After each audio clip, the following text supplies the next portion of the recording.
So let me introduce Gil Cavalcanti, also a former student of Nigel Hitchen, who is now working since many years ago at the University of Utrecht in Holland. So he'll tell us about T-duality with fixed points. Gil, if anything, let us know. We're watching you on top of the screen. So the screen is yours. Okay, well, thank you very much for the invitation. I'm sorry that I messed up with my visa application and didn't get it on time to be there.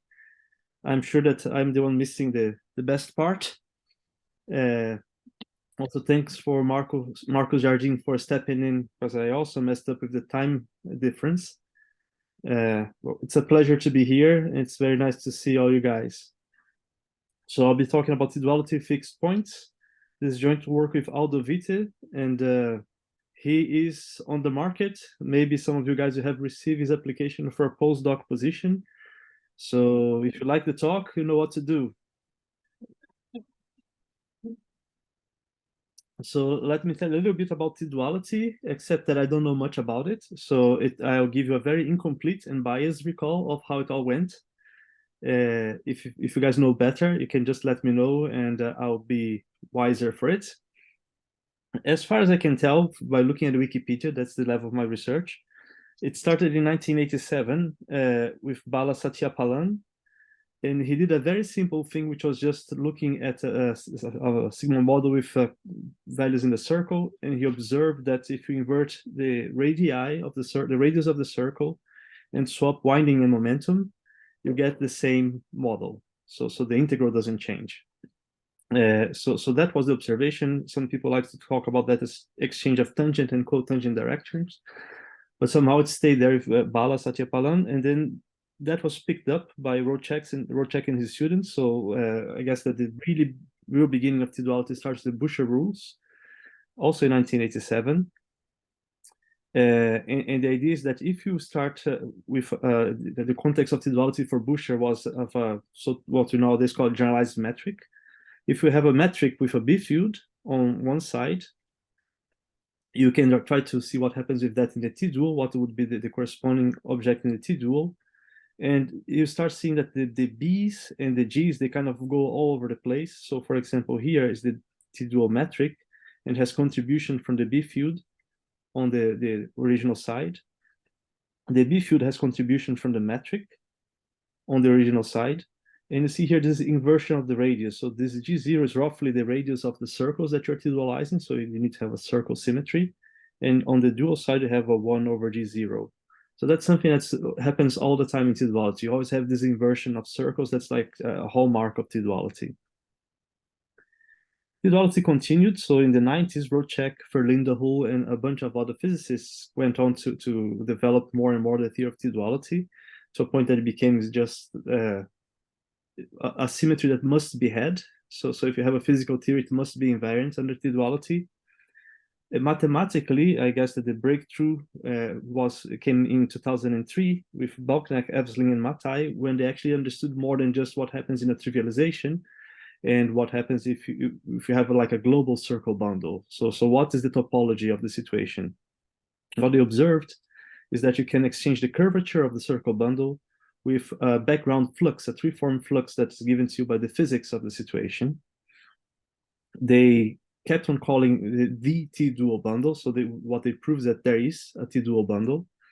And the relationship between a bundle and its T-dual, at least according to them, was that there is an isomorphism of twisted cohomology. So you can pick this H flux, which is a closed three form, and produce a twisted differential, which is D plus H. And that one is crashed to 0. You produce another one on the other side, on the T-dual side, and this DH cohomology, this twisted cohomology on the original side and the T-dual side are isomorphic. In fact, it's a bit more than the cohomologies being isomorphic. There's a T-duality map that gives you already isomorphism of chain complexes. So even at the chain complexes that already have an isomorphism, in particular, you have isomorphic cohomologies there. And they also argue that there's an isomorphism of K-theory behind this twisted K-theory, behind this isomorphism of twisted cohomologies. The question of the T-dual, that's the language that Balkenach, Ebsling, Mathai, and later Hannibus also use. They keep on constructing T-duals and call that construction the T-dual. Was picked up by Bunke and Schick, and they showed that there is not really a uniqueness to the whole situation. In the original case, when you have just one circle, you could have guessed that there's not uniqueness because there's always torsion, and the whole construction is using differential forms. So you kind of, any torsion is missed by that construction. The orientation is also missing. So if a manifold, if a circle bundle is a T-dual to another, then you could just flip the orientation and get another T-dual. And if you are willing to give away the unimodularity, that's another thing that they like to have, then you can really produce infinitely many T-duals for a circle bundle already. But then the isomorphism of twisted K-theory, for example, do not work. So once you go to higher rank torus bundles, then uniqueness really goes out of the window.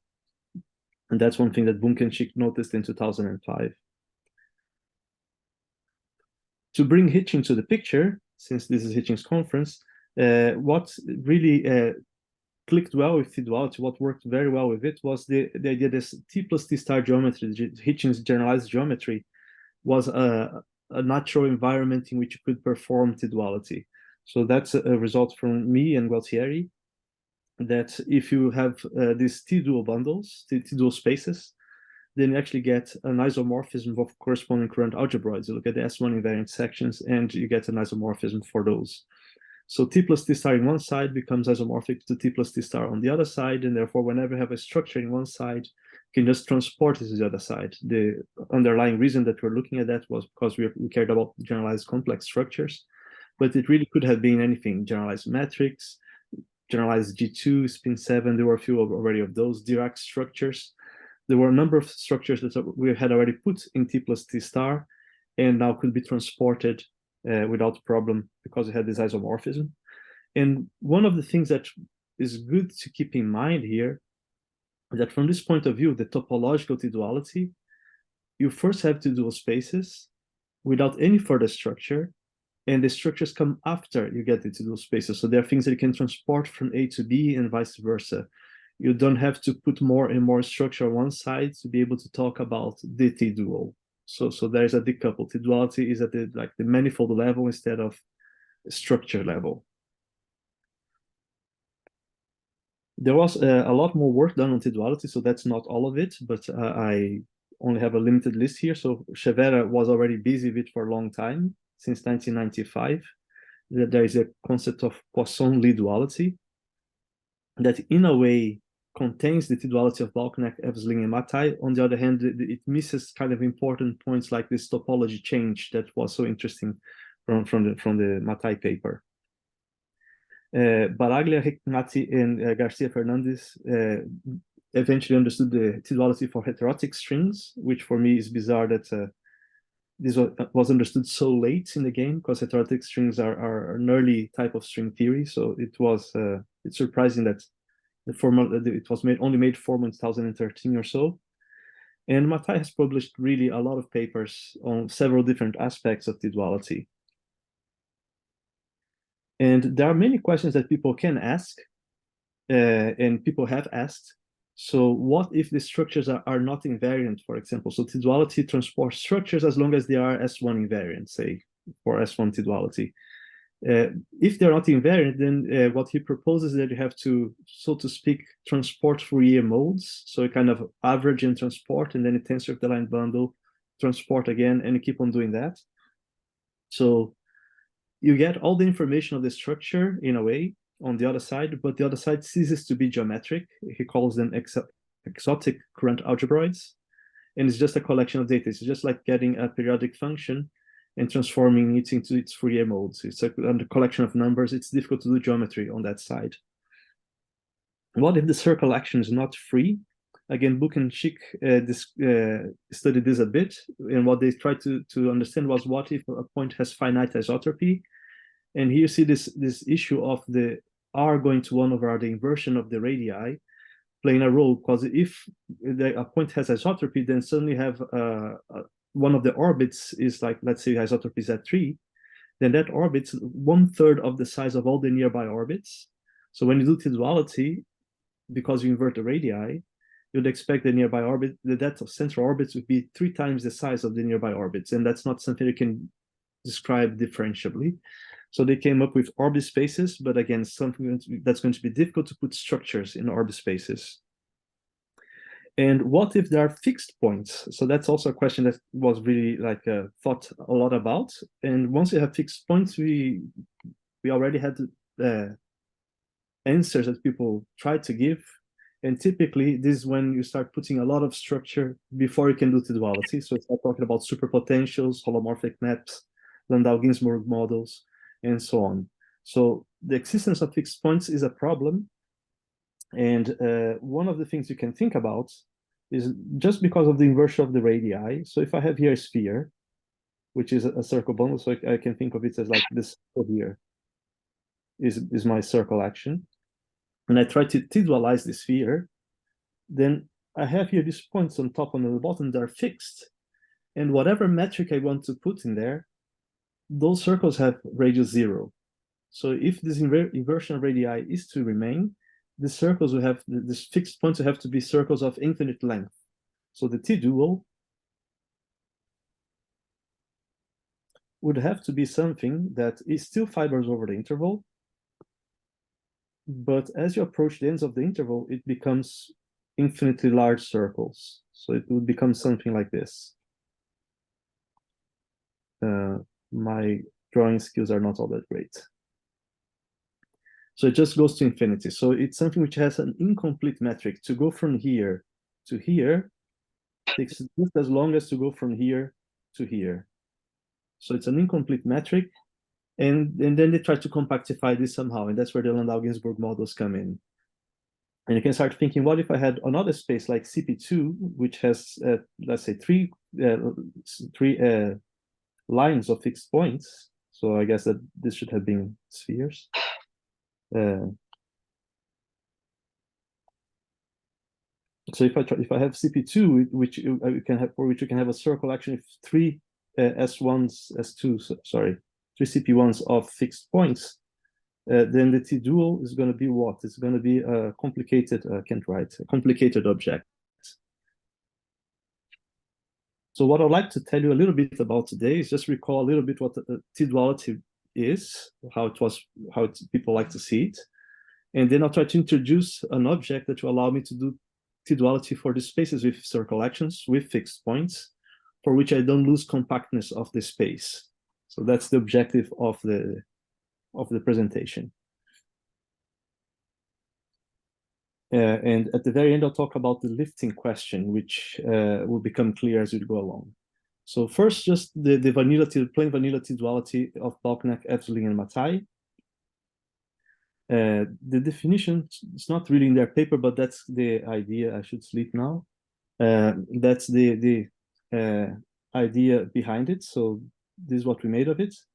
If we have 2 principal torus bundles, and here it's always a torus bundle, the E is the torus bundle, and the H is the closed 3 form that goes with it.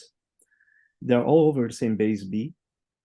They are to do if there's a 2 form on the quotient on the fiber product, and everything is invariant here, for which the df is the difference of the 3 forms, and f gives you a non-degenerate pairing between the fibers.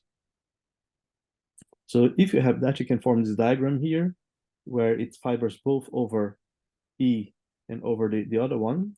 And now you can start pulling back forms from here to here. Do a B-field transform by F and try to push it forward to the other side. That's what the isomorphism in cohomology looked like. You pull back, wedge with E to the F, and then you push forward by the fiber-wise integration. So for circle bundles, there is a construction that you can do. So if you have your circle bundle here, you pick a connection whose curvature, I'm missing factors of 2 pi I all over the place, so forgive me. Pick a connection whose curvature is C, the first Chern class of that circle bundle, and you just write your invariant 3 form as something like this. So this is C tilde is just the fiber integration of H and then little h is whatever is left.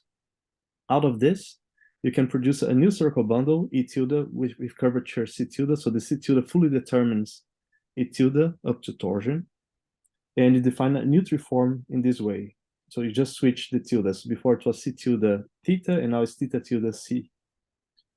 And the F from the definition is theta tilde wedge theta. Once you have that, you have the T-duality. So these two spaces will be related. This EH over B and this E tilde H tilde over B will be related by T-duality, and this is the F that does the trick. So I already mentioned these examples here. So like I'd like to try to understand what happens when you have fixed points, and two of the examples that I have in mind is if S1 is acting on S2 with fixing the north and south poles, as I mentioned before, or if T2 is acting on CP2 with non-trivial isotropy along these three lines. So if I was to do a toric picture, so CP2 has a quotient which is a triangle. If we take the quotient by the Z2 action, so the pre-image of any point here is a torus. The pre-image of any point here is a circle, and the pre-image of these vertices are isolated points. The pre-image of this little line here is a CP1 that intersects the other CP1s with non-trivial isotropy at precisely 1 point each. So I would like to try to extend the notion of T-duality to this kind of pictures. But if you look at what Balknak, Epsilon, and Matai were doing, there is this switch of the three-form H, which somehow is given to you by the physics, and the curvature of the bundle that you're looking at.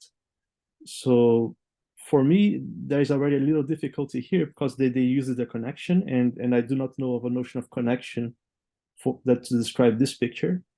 And out of the connection comes a curvature. So I also, before I start this, I never had thought of what's the curvature of the toric CP2. Maybe that's something obvious, but to me it wasn't to start with. So to be able to reproduce that picture that I just described with Balknak, Epsilon, and Matai, I have to introduce notions of connections and curvature and be able to switch the three form and the curvature. If I can do that, then I'm in a good path towards the duality for manifolds with actions with fixed points.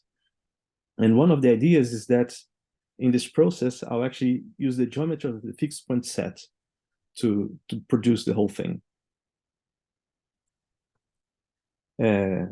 And there come in log tangent spaces. We did not get to log tangent spaces via T-duality. We had something else in mind. Marco and I were studying stable generalized complex structures, and we ended up introducing those. But it turns out they seem to be also very relevant for the present study. So let me just try to describe a little bit log tangent spaces and how how they come about. The simplest type of log tangent space is when you have a manifold with boundary. It doesn't really have to be a manifold with boundary. It can just be a manifold with a real codimension one submanifold inside it, embedded. And we can look at the vector fields which are tangent to the boundary or tangent to the submanifold. If you pick coordinate charts for which x1 is the chart, the coordinate that describes the boundary. So the boundary is x1 equals to 0. Then you can actually describe this vector fields tangent to the boundary by using the other coordinate vector fields, which are therefore tangent to the submanifold, and this one that vanishes along the submanifold. So these generate the space of all vector fields tangent to the boundary. This is a Lie algebroid, so it's giving a vector bundle. It's closed. It has a bracket that comes from the bracket of vector fields. It goes by the name of B tangent bundle for people who like to study manifolds with boundary. The B is for boundary. Or log tangent bundle, the real log tangent bundle is another name for it. And we denote it by this. And in this talk, it's always going to be a manifold with boundary, even though it doesn't have to be. Because I have these vector fields here, and they generally form a Lie algebroid. So even though as vector field x1 ddx1 vanishes at x1 equals to 0, right now I'm just thinking of them as abstract objects which generate a frame for this new bundle. So this is a non-vanishing object for this Lie algebroid. And therefore I can look at duals, and just to keep the notation consistent with exterior derivatives, I also get these guys here, which are sections of the dual of the Lie algebroid. So they form a basis, a frame, and d log x1 is just a smooth element in that dual Lie algebroid, even though when I think of it as a form, it looks like it has a pole. In the Lie algebroid, it doesn't. And this also works when you have a manifold with corners.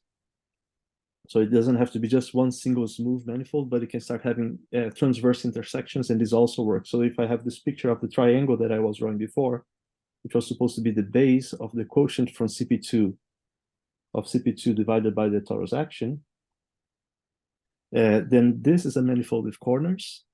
So it has a B tangent bundle associated to this. You can repeat the same thing if you have a complex manifold and a codimension 1 complex submanifold. This time it's not a boundary, very clearly. So if you have a codimension 1 complex submanifold, they can look at the holomorphic vector fields which preserve that manifold. So this would be a subsheaf of the holomorphic vector fields, and you get this beginning here. This would be the holomorphic vector fields that preserve the ideal that defines that complex submanifold. I can also look at the sheaf of just smooth vector fields which preserve that ideal, and then I start getting the DDZ bars as well. And both of these are the algebras. The first one is the complex log tangent bundle, like holomorphic log tangent bundle. And the second one is just the smooth complex log tangent bundle. So I'll focus on the second one, this smooth, which has all these generators, including these Z bars here. Similar to the first case, this is going to be a vector bundle. In fact, it has a Lie bracket coming from the vector field, so it's a Lie algebroid. And I can look at its dual as well. So I have, again, a bunch of smooth generators. And I have this apparently singular one, which from the Lie algebroid point of view, it's a smooth guy. So I can write D log Z1, and it's just one of the elements in the frame. But if I try to think of it as a form, it looks like it's a singular form with a pole. Similar to the previous case, this also works if D has self-intersection. So if I think of CP2 with those three lines, I cannot draw that, and I do not help people draw it. But if I think of CP2 with those three lines, which are the points of isotropy for the T2 action, that would be one case in which the three lines give me a complex submanifold with self-intersection, and I can make a log tangent bundle for that, a complex log tangent bundle. One interesting thing is that I do not need the manifold to be complex at all. So this is something that's, all you need is to have this notion of a holomorphic ideal defining D. And once you have that, you can produce the whole theory. So to get this holomorphic ideal, all you need is a complex line bundle in a section transverse to zero, or a section with transverse to zero with self-intersection. So the holomorphicity of the manifold itself is not very important. The holomorphicity of the section is not very important. It's just really a matter of transversality that gives you already all these pictures here. But there is one problem with this complex log tangent bundle, which is that it's not real. It's complex. And you see here that the way that Z1 appears is different from the one that Z1 bar appears.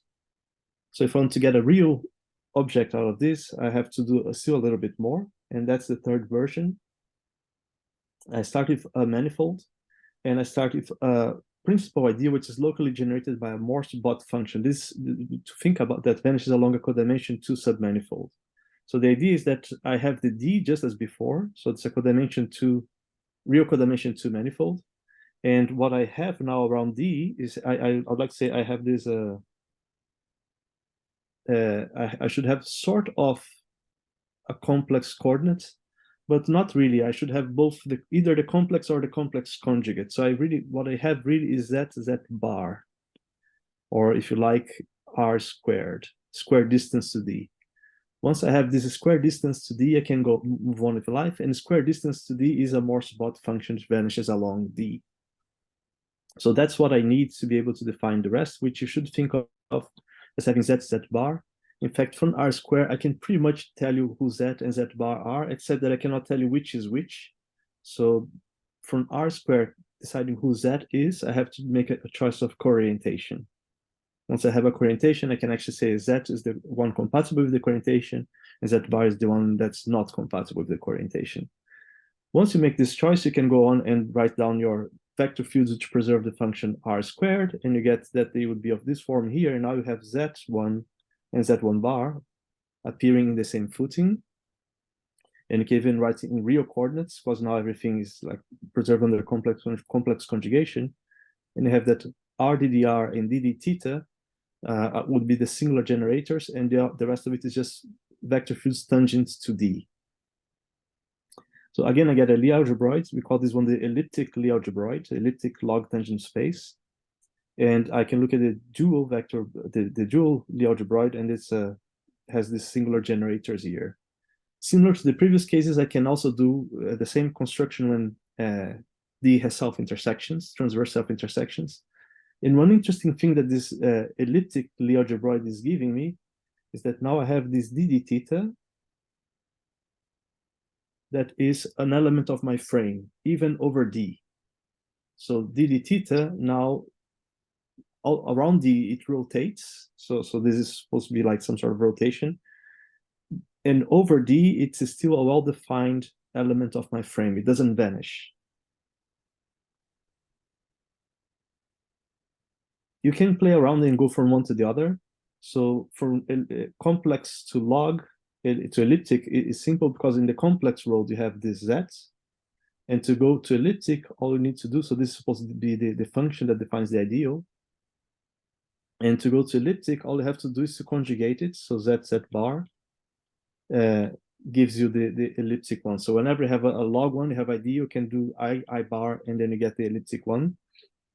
To go from elliptic to complex log, so to go backwards, you need to do this. You need to choose this coorientation.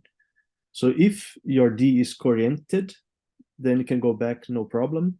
If your D is coorientable, you have to make a choice. And if your D is not coorientable, then you have something which is elliptic but does not come from complex. You also have maps from the elliptic one to the real one. That's via submersions. So you can think of the prototypical example is a map from C to R plus, which picks Z and maps to Z squared. So this induces a map of a submersion of the algebroid. So C here is supposed to be with the divisor that's just 0. R plus is the boundary, so 0 is the divisor there. And on C, you'd have the generators being R DDR and DD theta. And when I look at the derivative of this map, it just maps it to R DDR. And the DD theta is never 0, and it's always in the kernel of the projection map. So this is what would be a map between C with the elliptic tangent bundle and R plus with the real log tangent bundle. You see that this map is precisely the quotient of C by the S1 action with fixed point at 0. So right now, what these bundles, these elliptic tangent bundles, that these log tangent bundles are giving you, is a way to produce to describe this quotient map, but as a submersion instead of just a singular map. And you can repeat that also several times. So if you have CK, you can map CK to RK. CK here is supposed to have the elliptic tangent bundle, which has the hyperplanes as the singular locus, as the divisor. R plus times R plus decay has a manifold with corners, and you just really do the quotient by the torus action. And that, again, is just a submersion of Lie algebroids. And that brings us to the hyperkähler structure of CP2. So now that I have introduced all these variations of the tangent space, it's good to think about what happens with like known manifolds. So CP2 can pick these 3 lines. So this is the divisor that are considered the product of the 3 coordinates vanishing, so each one of them vanishing. I can look at the corresponding elliptic tangent bundle. So in an affine chart, it would look like this. So I have d log z1, d log z2, d log z1 bar, d log z2 bar. So this is actually the complexification of the elliptic tangent bundle.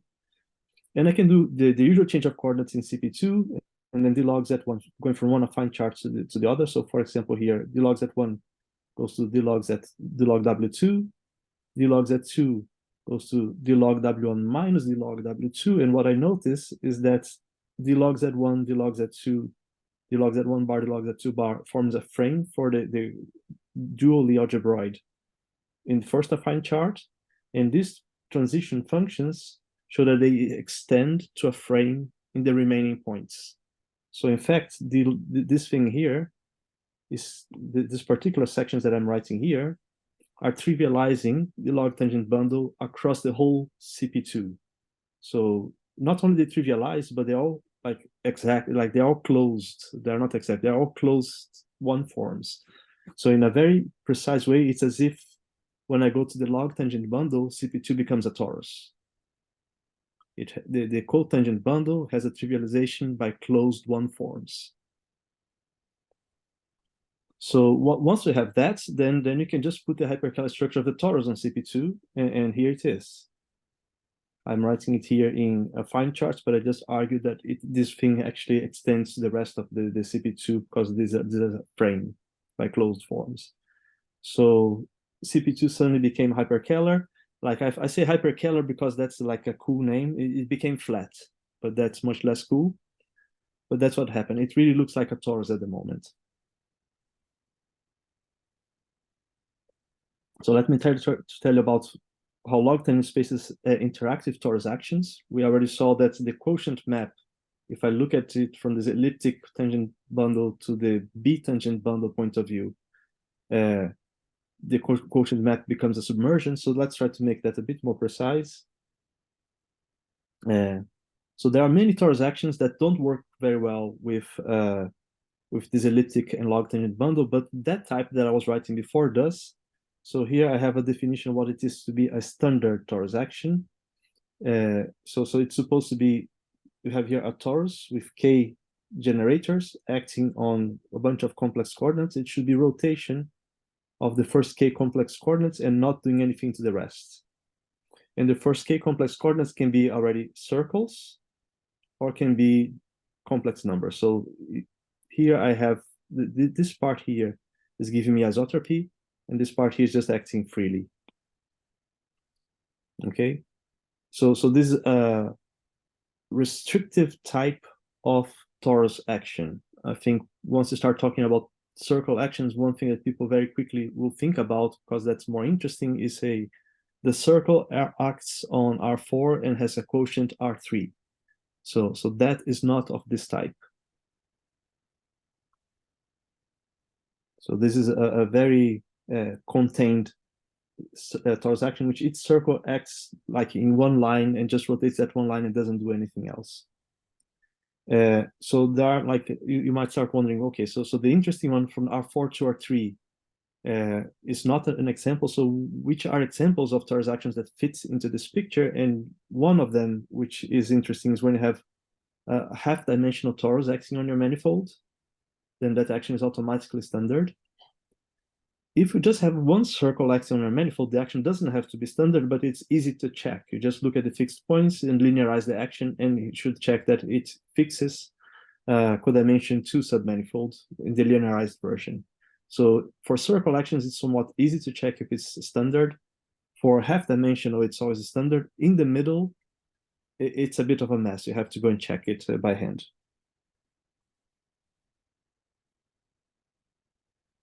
So the connection between elliptic tangent bundles and torus actions comes with this proposition. If you give me a standard torus action on a manifold, I can look at the set of fixed of points with non-trivial isotropy, and that set inherits the structure of an elliptic divisor, for which the infinitesimal action lifts to an immersion.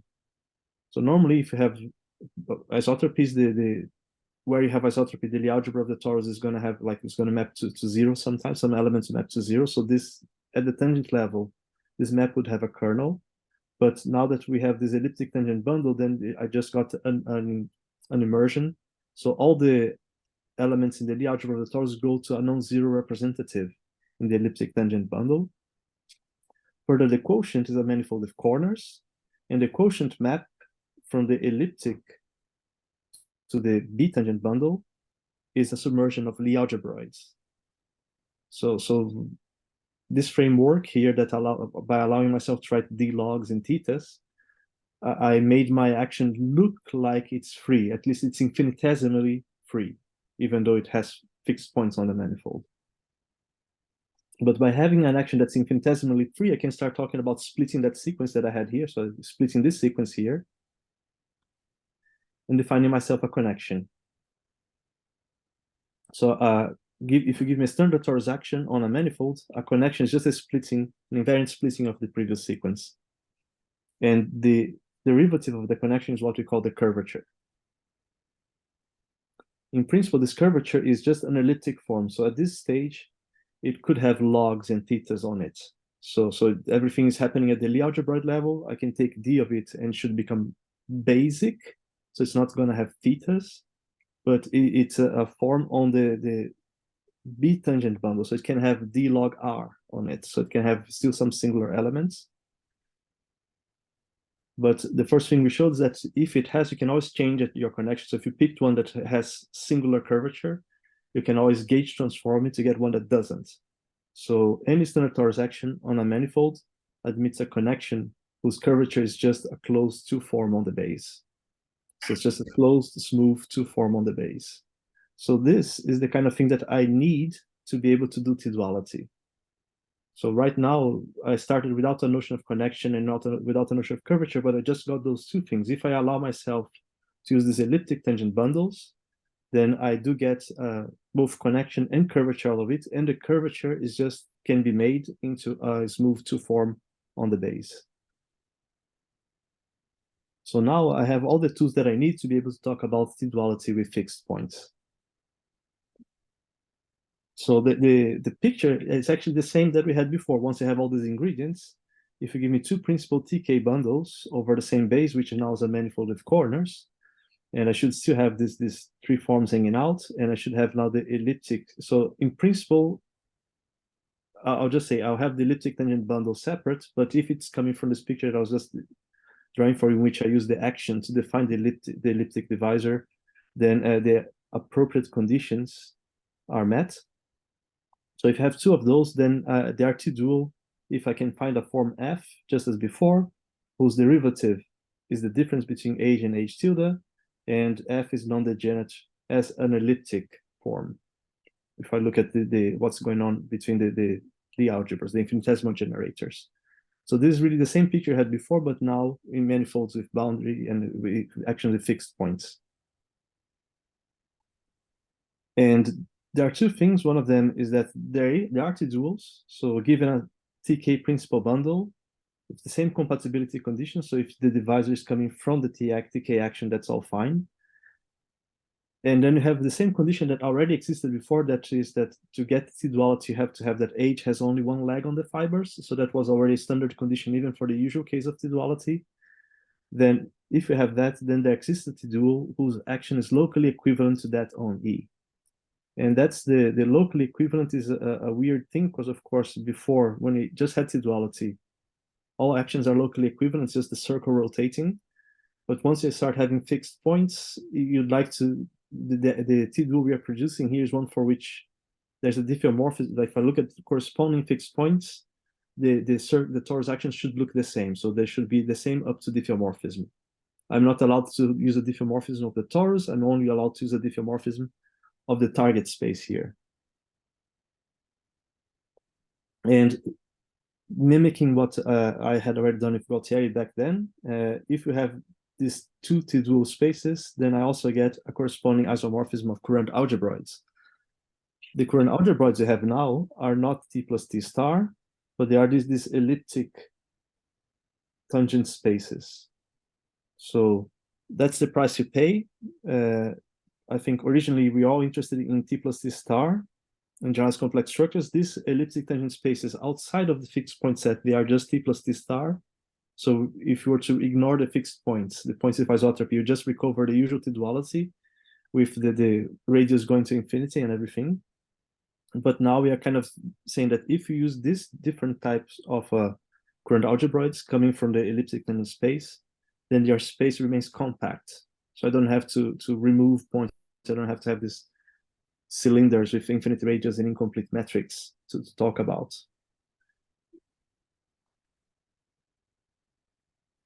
An example, the torus action on CP2 had a triangle as a quotient space. Torus actions on manifolds have been classified by Heffliger and Salem, and there was this issue of having like fixing a local model for the fixed points. But because the degree 2 cohomology of the triangle is 0, CP2 has only one locally equivalent torus action, or torus bundle. So there's essentially, so to speak, only one CP2. I'll come back to that in a second. Also, H3 of CP2 is 0, so there's no degree 3 cohomology. So if I try to switch the curvature, which is a degree 2 cohomology class on the base, with the degree 3 cohomology class on the fiber, I can only switch 0 with 0, and then CP2 is self-T-dual. If we were to think that CP2 was meant to be like a torus, it's not surprising, but it is what it is. So right now in this elliptic tangent bundle picture, CP2 is self-T-dual. There is this business of having locally equivalent action. Let me see what comes next. I guess the point is that I mentioned earlier, when you do T-duality, it doesn't really see orientation. So there was this business that if two bundles are T-dual, you can also reverse the orientation of the other and they remain T-dual. So in fact, CP2 and CP2 bar are also T-dual. And that depends on where you're coming from. You might find that surprising or not. Like CP2 and CP2 bar are the same space. It's just that you change the orientation. CP2 is a complex manifold that we all know and love. CP2 bar nobody has heard of because it doesn't have anything. It's not symplectic, it's not complex somehow. By changing the orientation, you spoil a number of things, and yet they are T-dual. So whenever, like, you pick a complex structure on CP2, you can just find a new generalized complex structure in the elliptic tangent bundle in CP2 bar now. So this is maybe a little unusual that CP2 bar starts having structures as well. But we saw that CP2 looked like a torus, so in fact, CP2 bar is also hyperkähler. So there's also that.